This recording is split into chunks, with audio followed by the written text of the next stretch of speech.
สวัสดีค่ะวันนี้จะพามาดูนะคะ Scottish breakfast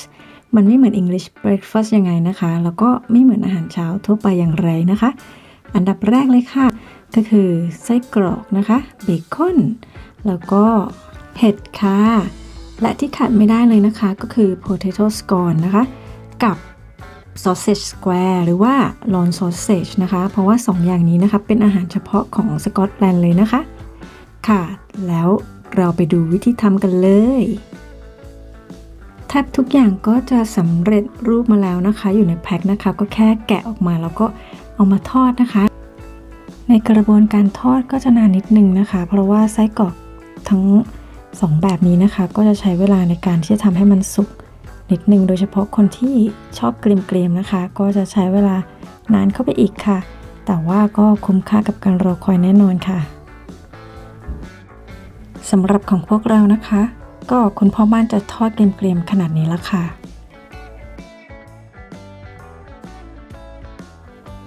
ดูสิคะน่าทานไหมเอ่ยหอมไปถึงนู่นเลยเมื่อเกรียมได้ที่แล้วก็ออกมาพักไว้ได้เลยค่ะจัดการทอดเบคอนต่อเลย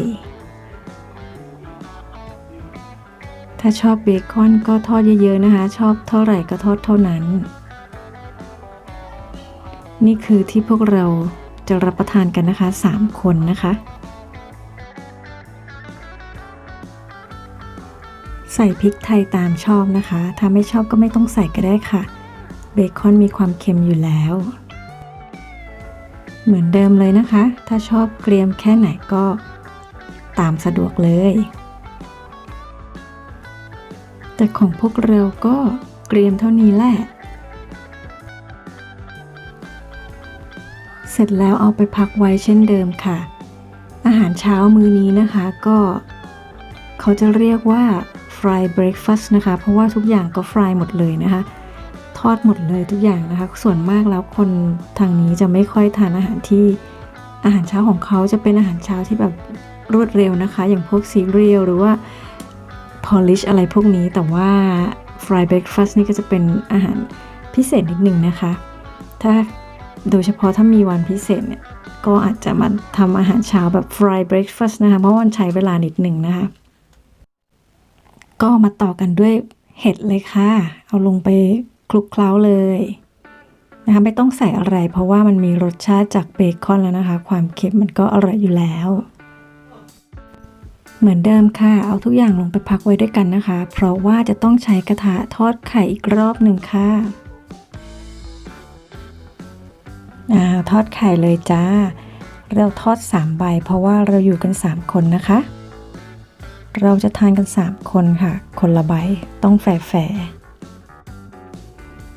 บ้านเราก็จะชอบไข่แบบ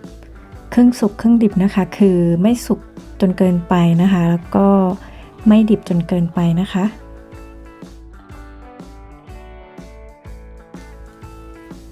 คุณพ่อบ้านเริ่มจัดจานแล้วค่ะรออีกสักครู่เดียวก็จะได้รับประทานแล้วนะคะความจริงแล้วนะคะ Scottish breakfast นี่จะต้องมี black pudding อีกอย่างนึงนะคะมันก็จะเป็นคล้ายๆไส้กรอกนี่แหละแต่ตัดเป็นชิ้นเล็กๆเป็นกลมๆนะคะคล้ายๆ sausage square นะคะแต่จะเป็นวงกลมแต่มันทำมาจากพวกเลือดข้าวโอ๊ตข้าวบาเล่แล้วก็เครื่องเทศพวกนี้นะคะแต่ว่าหาซื้อไม่ได้นะคะช่วงนี้แต่อย่างไรแล้วเราก็ยังได้ potato scone แล้วก็ sausage square มานะคะก็ยังถือว่าไม่เป็นไรค่ะเพราะว่าอย่าง black pudding บางคนก็ไม่ชอบทานนะคะเพราะว่ามันมีเลือดนั่นเองพูดยังไม่ทันจบนะคะก็เสร็จแล้วนะคะไปทานด้วยกันเลยดีกว่าค่ะหิวแล้ว